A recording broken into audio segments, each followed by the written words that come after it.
welcome back to part 2 of the oil filter housing gasket removal. We are halfway there, and now we're going to tackle actually doing the oil filter housing gasket. Alright, so I switched to my other camera, so should have good battery life. So before we get started, I did get the reference material of this from a Beamer post blog kind of area, so chat board, that's the word.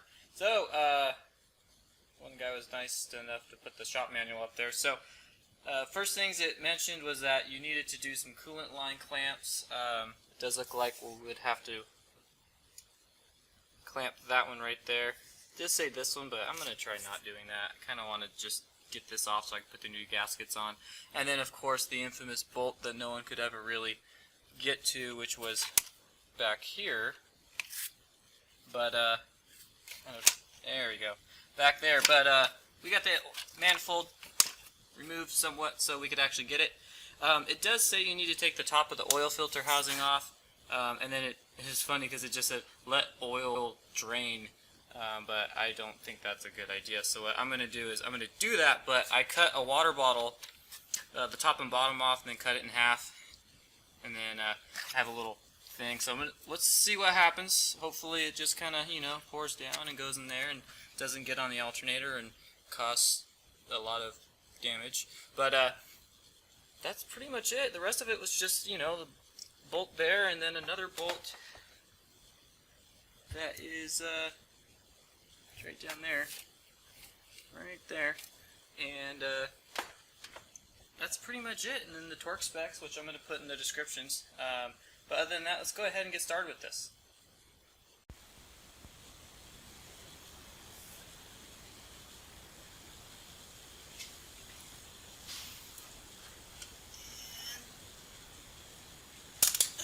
Got it.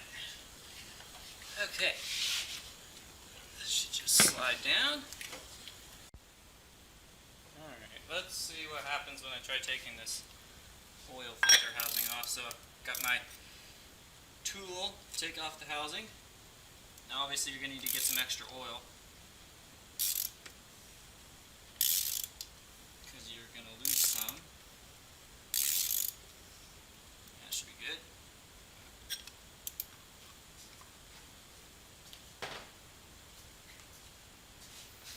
And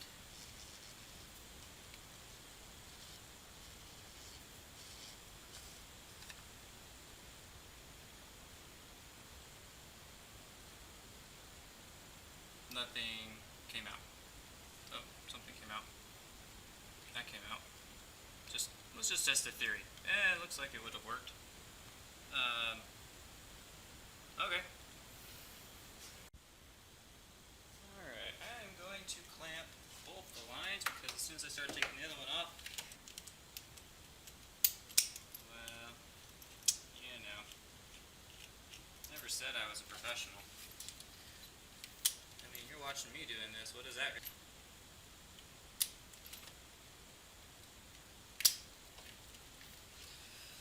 Alright, let's get this coolant line off.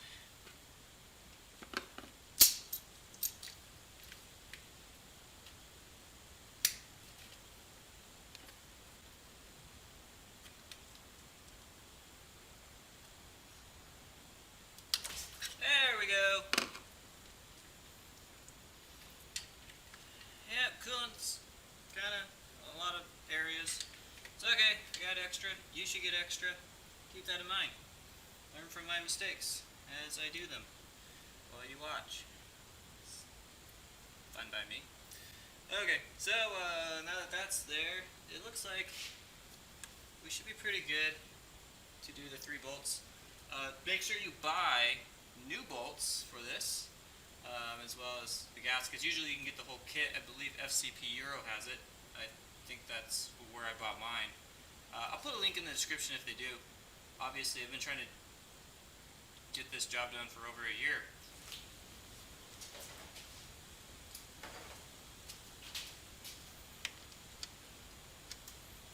Well, that's why they want you to take the cap off. See their secret ways. maybe it's because they did another thing where it's really impossible to actually do the job. As simple as they could have made it, they didn't want to make it, so you gotta take another thing off. There you go.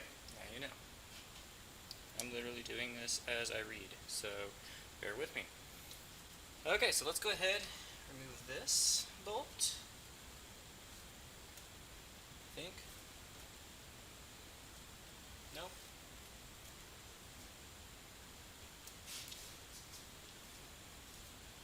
Yeah.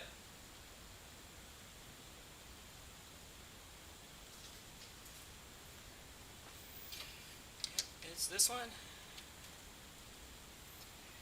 Then it's the other one that's down here, which is why you gotta remove the other coolant hose too. Can't not remove it. And then the other one that's tucked into here, which is why you semi-remove the intake manifold. So let's go ahead and do this.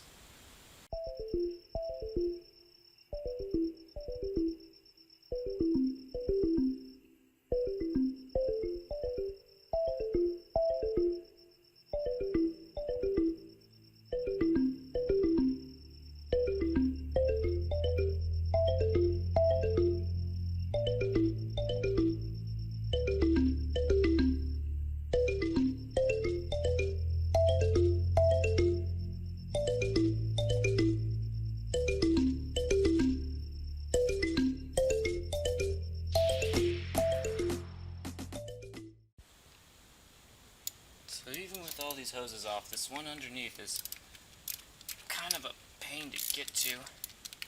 Maybe if I had a 1/4 inch, it'd be a lot easier.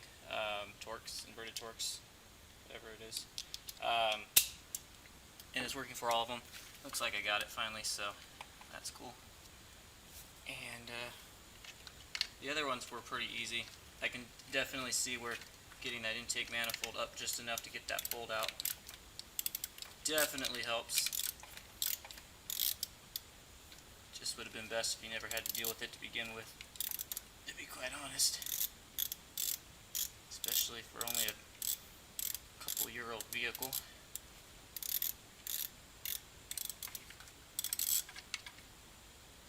Alright.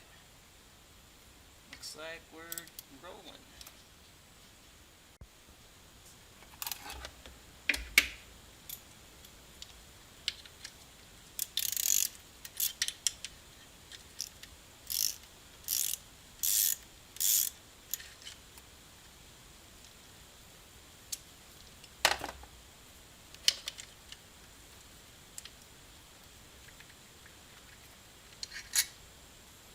Number 2.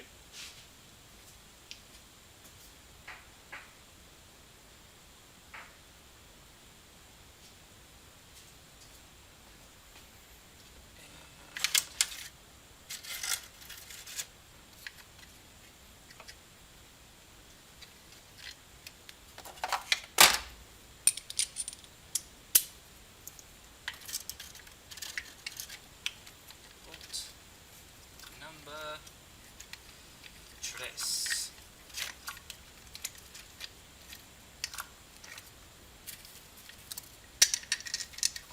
There we go. And in theory, with the exception of this hose right here, which I don't even know if I talked about, we are good to go. So there you go. That's the gasket. That's where it's failing. Now there's coolant everywhere. Well, that's pretty much it. If you guys know a better way or an easier way to do this, I've seen other people try doing it without taking the intake manifold off, and I know they always ran into little issues. I really didn't think it was that big of a deal, but if there's a middle ground or some little trick that you guys know, go ahead and put it down in the comments. I'm going to go ahead and put this on and then do the reverse order to put it all back together. We'll work and put it on my workbench. So the only other thing is that the torque specs are 16 foot-pounds to put it all back on, and then obviously this 25 Newton meters, 25.5. So, lovely. But that's pretty much it. Just putting the gaskets back on and put the top off the oil and the coolant. You guys are ready to go. It's a good time to also look at other random things you got going on in here. And that's pretty much it. Hey, just forgot one thing. There's actually two different gaskets on the oil filter housing. You have the one that is for the actual cooler portion, and then the portion that touches the actual engine. So just keep that in mind when you're taking this apart. Now we're good. Thanks, guys.